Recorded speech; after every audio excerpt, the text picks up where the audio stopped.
తేడా ఉండదు. మనం ఏ పక్క నుంచి నరుక్కు రావాలనేది మీరందరూ కూర్చొని తెలిసిన వాళ్ళు మా మేధావులు ఉన్నారు.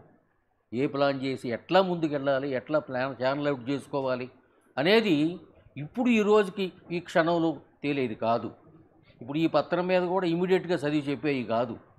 అలా ఆలోచించి మేధావులైన వాళ్ళు ఆలోచించేవాళ్ళు లోనకెళ్ళి విషయాలు తెలుసుకొని దాన్ని తగ్గట్టుగా నిర్మాణం చేసుకుంటూ పోవాలి.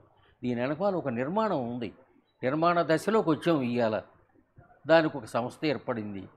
ఈ నిర్మాణ దశ అనేది ఇది కంటిన్యూస్ అయ్యేది, చాలా విస్తృతం అయ్యేది, విశాలం అయ్యేది తప్ప ఇరుకయ్యేది కాదు కదా.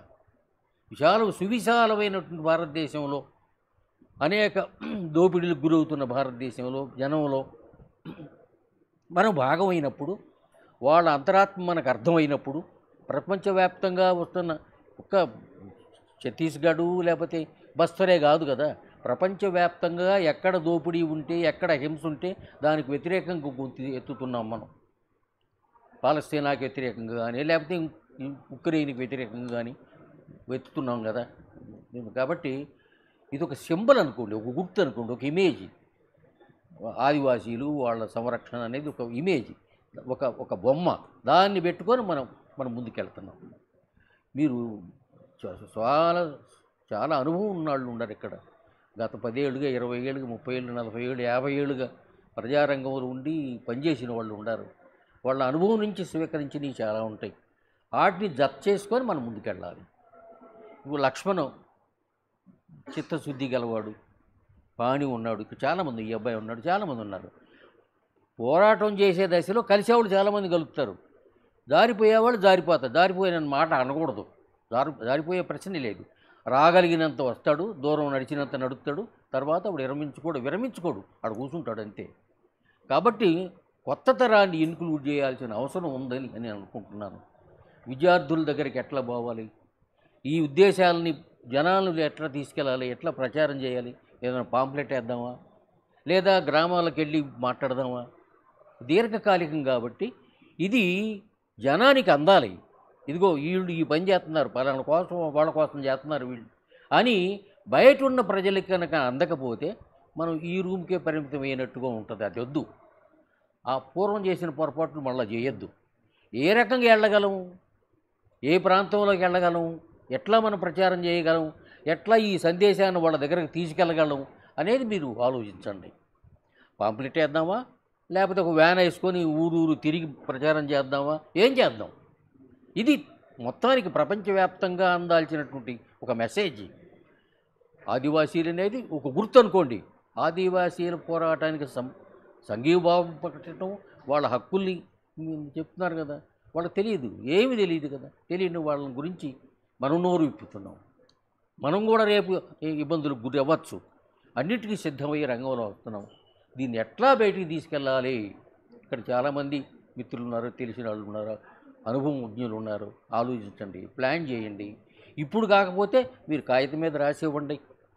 ఎట్లా చేస్తే బాగుంటుంది, ఎట్లా ముందుకెళ్దాం, ఎట్లా యుద్ధం చేద్దాం. ఇట్ ఈజ్ ఎ వార్, గుర్తుపెట్టుకోండి. ఇది యుద్ధం అంతే, ఇది ముగిసేది కాదు, దీర్ఘకాలిక యుద్ధం. కాబట్టి మీరు పేపర్ మీద రాసి ఇవ్వండి, లక్ష్మణ్కి ఇంకెవరికైనా ఇవ్వండి. ముందుకెళ్ళాలంటే చాలా సుదీర్ఘంగా విశాలమైనటువంటి భూభాగంలోకి మనం ఎంటర్ అవుతున్నాం, ప్రజల మధ్యకు పోతున్నాం. ఎట్లా చేయాలి, ఎట్లా వాళ్ళ దగ్గరకు చేరాలి, మనం ఎట్లా మన సందేశాన్ని వాడికి ఇవ్వాలి? ఎక్కడో తెనాలి తాలూకాలో ఒక మారుమూల గ్రామంలో ఉన్నాడికి బస్తారంటే తెలియదు, ఆదివాసి అంటే తెలియదు, వాడికి ఎట్లా చెప్పాలి మనం? అట్లానే ప్రతి చోట కూడా.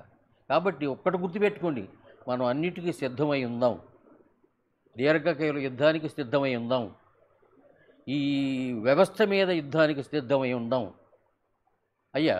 అందుకని మీరు ఆలోచించండి. ఇది మొదటి సమావేశం అనుకోండి, ఇది చివరిది కాదు. ఈ సమావేశాలు జరుగుతూ ఉంటాయి. ఇది విస్తృత ప్రాతిపదిక మీద ముందుకెళ్ళే సంస్థ, చాలా ఇన్క్లూజివ్గా ఉన్నటువంటి సంస్థ. మనం ఎన్నైనా ఇన్క్లూడ్ చేసుకోవచ్చు, దాంట్లో ఎన్నైనా సరే మాట్లాడుకోవచ్చు. ఓపిక ఉన్నాళ్ళు మళ్ళీ బస్తరు పోయి చూసిరండి, చూస్తే వాస్తవం అర్థమయ్యిద్ది. ఏమ్మా, నేను పోతే బాగుండుగా, నేను పోలేను కదా, వేరే వాళ్ళ కళ్ళతో చూడాలి. నేను ఇప్పుడు పాణి కళ్ళతోనో ఈ అబ్బాయి కళ్ళతోనో చూడాలి. అది కూడా మామూలు విషయం కాదు. నన్ను ఈ సమావేశానికి తీసుకొచ్చారు వీళ్ళంతా. వయసు ఉండమట్టుకి ఓపిక ఉన్న మట్టుకి పోరాడతాం. శారీరక పోరాటమే కాదు, మానసిక పోరాటం చాలా. మానసికంగా సిద్ధమై ఉండాలి మనం. శారీరం ఏముంది, మనసు చెప్పినట్టు ఉంటుంది శరీరం. ఆయన వయసు ఎంత, 70 ఎంత ఉంటాయి కదా మీకు వయసా? 70, 77, 82. మనకి ఏది ఆపింది? మనం ఏది ఆపలేదు, గుర్తుపెట్టుకోండి. వీఆర్ హియర్ టు ఫైట్, అంతే. చాలు కదా. మిత్రులారా, శివారెడ్డి గారు ఇంకొక హామీ కూడా ఇచ్చారు మనకి. ఆయన ఇంత ఉత్తేజంగా మాట్లాడడం వెనక ఆయన ఒక నిర్ణయం తీసుకొని ఇక్కడికి వచ్చారు. ఆ మాట ఆయన మనం నిర్మాణం అనే విషయం మనం ఎజెండాలోకి వచ్చి అధ్యక్షులు మాట్లాడి ఉంటే, సారు అంతవరకు ఉండగలిగి ఉంటే ఆ విషయం ప్రకటించి ఉండేవారు. ఆయన సిద్ధమై ఇక్కడికి వచ్చారంటే మనందరినీ సిద్ధం చేయడానికి మాత్రమే కాకుండా ఆయన కూడా సిద్ధమై ఉన్నారు.